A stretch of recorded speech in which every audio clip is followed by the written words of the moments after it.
क्यों करते हो भरोसा किसी गैर पर, क्यों करते हो भरोसा किसी गैर पर, जब चलना ही अपने पैर पर, जब चलना ही अपने पैर पर।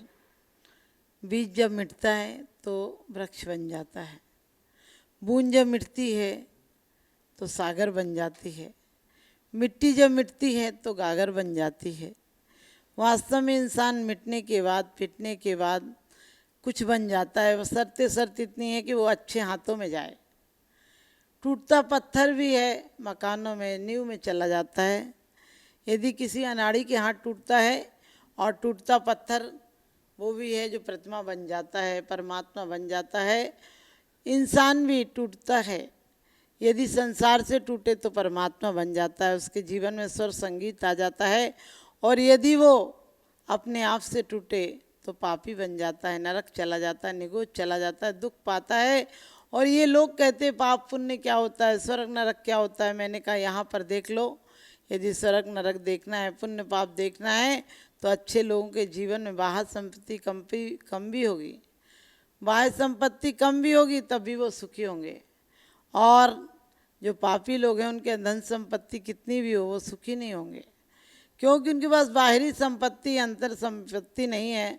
और जीवन एक वीणा की तरह है, जीवन एक वीणा के तारों की तरह है, जिसे समतुल रखना पड़ता है, जिसे समान रूप में बजाना पड़ता है। तो बस वीणा के तार हमें स्वर संगीत देते हैं, हमारे जीवन में कुछ करते हैं। क्योंकि जब हम बोलते हैं तो ये हमें पता चलता है कि हमारे मुंह से क्या निकल रहा है।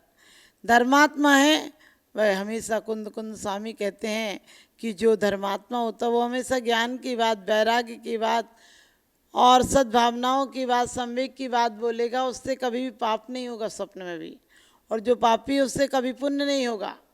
हमारे करने पर निर्भर नहीं करता, हमारे होने पर निर्भर करता है। हम पुण्यात्मा है, पापात्मा है। यदि इंसान का मन अच्छा है तो जो भी कृत्य करे, बाजार में हो, घर में हो, दुकान में हो, मंदिर हो जाता है। और यदि पापी हो तो मंदिर में जाकर भी वहाँ दंगल करता है, मंदिर में जाकर भी झगड़ा करता है, लड़ाई करता है। हमारे ऊपर निर्भर करता है कि हम मंदिर में जाते हैं, मस्जिद में जाते हैं।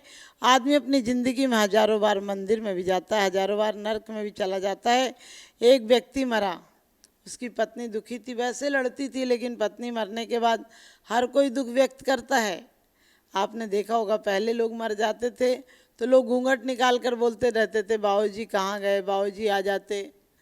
भले मन में लगता तो होगा कि बाबूजी चले गए तो चलो टंटा साफ हुआ, इनको खाना नहीं बनाना, इनके पैर नहीं दबाना, इनके सामने पर्दा करना पड़ता था। लेकिन लोग कहते थे, क्योंकि हमने कुछ चीज़ें तो रूढ़ी से बना रखी हैं, कुछ चीज़ें हमने लोक रूढ़ी में ले रखी हैं। जो चला आ रहा है, जैसा चला आ रहा है उसको वैसा ही चलाते रहते हैं। हम जरा भी नए जीवन में परिवर्तन नहीं करते हैं। आज भी एक पढ़े लिखे युवक को छींक आ जाए तो वो कहता है रुक जाओ। अरे छींक आ जाती है, साइंस के अनुसार पता है, स्वास्थ्य में कोई खराबी आई है, छींक आ गई, उसके लिए क्या रुकना। आज भी इंसान मकान बनाता है, एक हंडी टांग देता है। हंडी टांग देना है क्या वैज्ञानिकता है? हमारा माइंड आज भी बाबा आदिम के ज़माने में जी रहा है। हमारे बहुत परेशानी की हालत हो गई, पैर बड़े हो गए और इंसान चलना भूल गया। इतने जूते पहन रखे उसने, इतने जूते पहन रखे कि पैर लंबे हो गए हैं, लेकिन वजनदार हो गए हैं। लंबे होने के कारण लोक रूढ़ियों में, क्योंकि शुरू से उसे जूता पहनाया गया, धर्म का जूता, पद का जूता, प्रतिष्ठा का जूता, अहंकार का जूता, इतने जूते पहनाए गए कि आगे चलकर वो जूते खाने के अलावा किसी काम का नहीं बचा। आज भी हम पढ़े लिखे युवक को देखकर ये नहीं कह सकते कि वास्तव में वैज्ञानिक दिमाग है इसका। दिमाग उसका वैज्ञानिक नहीं है, सिर्फ वो तन से वैज्ञानिक हो गया है और दोहरा हो गया। इंसान न प्रकृति में जी पा रहा है और ना कहना चाहिए भौतिकता में जी पा रहा है। आज विदेश भी चला जाता है, वही लोक रूढ़ियाँ कर रहा है। आज भी आदमी पत्थर को पूज रहा है, पीपल को पूज रहा है, जो भी कर रहा है क्योंकि उसे समझाया गया है, वो अपने दिमाग से नहीं चल रहा है। मैं कहती हूँ पेड़ पत्तियों को आदर देना हो, दो आदर, क्योंकि वो भी दवाइयों के काम आते हैं। लेकिन ये समझ के तो नहीं कि तुम परमात्मा को भूल जाओ और पत्थर को पूजने लगो। आज आदमी की हालत यही हुई है, परमात्मा को भूल गया है, पत्थर को पूजने लगा है। आज उसके जीवन में महासंकट हो गया, आज जीवन उसका नारकी जीवन हो गया, मनुष्य कहलाने को है, लेकिन मनुष्य बद से बदतर जिंदगी जी रहा है। एक पति भी मरा, पत्नी बड़ी रोई, बोली दिख जाओ, एक बार दिख जाओ। पति को 40 दिन बाद पत्नी को एक आहट सी आई और उसने कहा कौन? वो बोला मैं हूँ। पत्नी बोली तुम कौन? बोले तेरा पति। पत्नी बोली तुम कहाँ हो? बोले मैं बहुत अच्छी जगह हूँ। बोले अच्छा लगा सुन कर के आप कहीं अच्छी जगह गए हो, बाकी इतना लड़ते थे कि मुझे तो लगता था कि आप नरक ही चले जाओगे।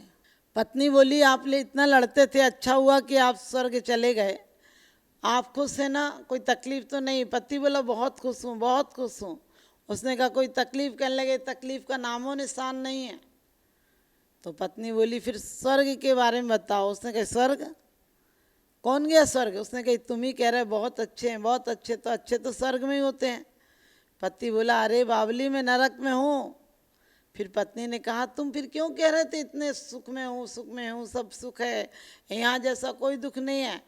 पति बोला वहाँ तू नहीं है, वहाँ तू नहीं है, वहाँ चिक चिक करने वाला कोई नहीं, वहाँ हिसाब लेने वाला कोई नहीं, इसलिए स्वर्ग की तरह नरक भी लगता है। मैं नरक में हूँ, मैं स्वर्ग में नहीं हूँ। आप भी ध्यान रखना, आज का इंसान भी नरक में जी रहा है। बाहर से उसने बहुत बढ़िया बढ़िया व्यक्तित्व तो तैयार कर लिए हैं, बाहर के खोखे तैयार कर लिए हैं, लेकिन अंदर जब तक सुंदर नहीं बनेगा तब तक कुछ नहीं होगा।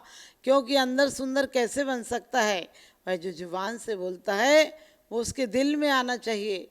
क्योंकि शब्द सुनने के लिए हमारे पास 2 कान दिए, एक से सुनिए और एक से निकाल दीजिए, लेकिन हमें सुनने के बाद हृदय एक दिया है, हृदय से निकलने की व्यवस्था नहीं है। और इसीलिए हमारे यहाँ आचरणवान को पूजा जाता है, विचारवान को नहीं पूजा जाता है। विचार तो बहुत अच्छे अच्छे लोग देते हैं, हम लोग भी विचार देते हैं, किसी को भी देखकर बहुत खुश हो जाते हैं, नमस्ते करते हैं, घर पधारिएगा, एक बार तो आना ही पड़ेगा, आपका ही घर है, अरे कितने दिनों बाद आए हो, भाग्य खुल गए, बढ़िया बढ़िया शब्द कह लेते हो। यदि कोई आ जाए तो आपको पसीना छूट जाता है कि क्यों आ गया, इतने दिन से कैसे रखा जाएगा, ये हालत हो गई। एक बार की बात, एक शादी विवाह का मौका था और जमाई अपनी ससुराल आया। सास बहुत कंजूस थी, उसने सोचा कुछ बनाना ना पड़े। बोले जमाई जी कमज़ोर लग रहे हो। उसने कहा नहीं मैं ठीक हूँ। कहने लगा शादी में आए थे, जब बारात में आए थे तब तो बड़े मोटे मोटे लग रहे थे। उसने कहा माँ जी उस समय मैं दूल्हा बनकर आया था, और आपको पता है दूल्हा की यदि दुबला पतला हो तो कोर्ट में बकरम भरवा दी जाती ताकि वो मोटा लगने लगे, इसलिए फॉर्म वॉर्म लगा हुआ था, मैं मोटा लग रहा था, मैं ठीक हूँ। सास बोली नहीं जी शर्मा रहे हो, आपको बुखार आ रहा है। उसने सोचा अजीब औरत है, मैंने सुना था कि वो कंटाल है, लेकिन इतनी कंटाल, इतनी कुटिल है, सोचा ही नहीं था। कहने लगी बुखार आ रहा है आपको, मैं समझती हूँ आपकी मजबूरी। कहने लगी चिंता मत करो जमाई जी, मुझे आपका पूरा ख्याल है, अभी 8-10 दिन तो आपको सिर्फ खिचड़ी खिलाऊंगी और फिर उसके बाद ठीक हो जाओगे तब कुछ बनाऊंगी। बहुएं कढ़ाई मांजने लग रही थी, सास ने कहा कढ़ाई उठाकर एक तरफ रखो। उनने कहा जमाई जी आए कुछ तो बनेगा। उसने कहा कुछ नहीं बनेगा, जमाई जी के लिए मात्र खिचड़ी बनेगी। बहुओं ने माथा ठोक लिया कि अरे कैसी कुटिल सास है, कुछ भी नहीं बनाने दे रही। लेकिन सास के आगे पहले बहू बोल नहीं सकती थी, अब जमाना ये है कि बहू के आगे सास नहीं बोल सकती है। तो उसी तरह से अब बेचारी बहुओं ने चुपचाप कढ़ाई उड़ाई रख दी उठाकर। अब सास ने खिचड़ी बनाई और जमाई जी को बोली आओ जी खाना खा लो। अब खाना में क्या था, जमाई ने खाना देखा तो भूख भग गई। अरे घर में चटनी पापड़ अचार 2-3 सब्जियां मीठा नमकीन कुछ तो मिलता था। ये कंटाल ने तो सिर्फ मात्र खिचड़ी रख रखी और वो भी घी में कुछ नहीं डाला। अब वो क्या करता, थोड़ी देर सोचता रहा अब क्या करूं क्या करूं। अचानक उसे याद आया कि सास से कहे पानी ला दो। उसने सास से कहा पानी ला दो और पानी लाने गई तो सास बोली क्या बात है, आपने खिचड़ी खाना शुरू नहीं की? बोली खा लूँगा। तो उसने कहा घी डाल दूँ क्या? उसने कहा आपकी मर्जी, अब ठंडी के दिन थे घी जमा हुआ रखा था। सास ने बर्तन लिया और उल्टा कर दिया, और कहते हैं वो बर्तन उल्टा तो कर दिया, एक बूंद भी घी नहीं गिरा। सास पानी लेने गई, पानी का बर्तन थोड़ा दूर रखा हुआ था। सास जैसे ही आई, जमाई बड़ा चालाक था, जमाई ने वो घी का कटोरा लिया, घी का जो मिट्टी का बर्तन था वो लिया और आँच पे जरा सा दिखाकर जहाँ रखा था, जैसे रखा था ढका हुआ, वैसे ही रख दिया। सास आई, बोली क्यों जी आपने खिचड़ी ख़त्म नहीं की? बोले कर रहा हूँ, मेरी माँ की याद आ रही। बोले क्यों याद आ रही है? बोली मेरी माँ घी डालती थी। तो वो सास ने उसी झटके में कि घी तो जमा हुआ है, जाएगा तो है नहीं, बोली मैं भी डाल दूँ क्या? उसने कहा आपकी मर्जी। सास ने उसी ठंडे कटोरे को, उसको पता नहीं चला कि अंदर से घी उथला हो गया, और कटोरा लिया और उल्टा कर दिया उसने। जैसे ही उल्टा किया, सारा घी तो जमाई की थाली में पहुंच गया। सास कहने लगी जमाई जी हमारे यहाँ का एक दस्तूर है। अंदर अंदर सोच रही इतने में तो मेरा पूरा खानदान ही खा लेता, लेकिन बाहर से बोली जमाई जी हमारे यहाँ का एक दस्तूर है। उसने कहा क्या दस्तूर है? उसने कहा पहली बार जमाई आते हैं तो सास और जमाई एक थाली में खाना खाते हैं। उनने कहा खा लो, अब आपके यहाँ दस्तूर है तो क्या मना कर सकते हैं। उसने कहा खा लो, और सास खाने बैठी और अब घी तो पूरा डल ही चुका था। सास घी को अलग करने के तरीके से उंगलियां फेरती जाती और कहती जाती, आपकी माँ उसको ये बात कहती है, आपकी बहन ऐसा कहती है, आपकी भाभी ऐसा कहती है, और आप हो कि कुछ सुनते ही नहीं। आपको सुनना चाहिए, आपको उसका पक्ष लेना चाहिए, और ऊपर खिचड़ी कर दी और नीचे घी हो गया। जमाई भी बहुत उस्ताद था, जमाई भी बहुत कोई कम नहीं था। तो जमाई ने कहा माना माँ जी कि मेरे घर के लोग कुछ कुछ कहते हैं, लेकिन आपकी बेटी को घर की बात बाहर नहीं कहना चाहिए, बल्कि घर की बात तो यूं पी जाना चाहिए। और उसने उठाई थाली और घी पी गया। आप समझ गए, जो बातें तकरार से नहीं हो सकती वो प्यार से हो सकती हैं। क्या मिलेगा अगर किसी को मार दोगे जान से? अरे मारना ही है, किसी को मार दो एहसान से, मार दो एहसान से। तो अपने घर में छोटी मोटी बातों को तरफ अपना ध्यान न दें तो आपका जीवन बहुत सुंदर हो सकता है।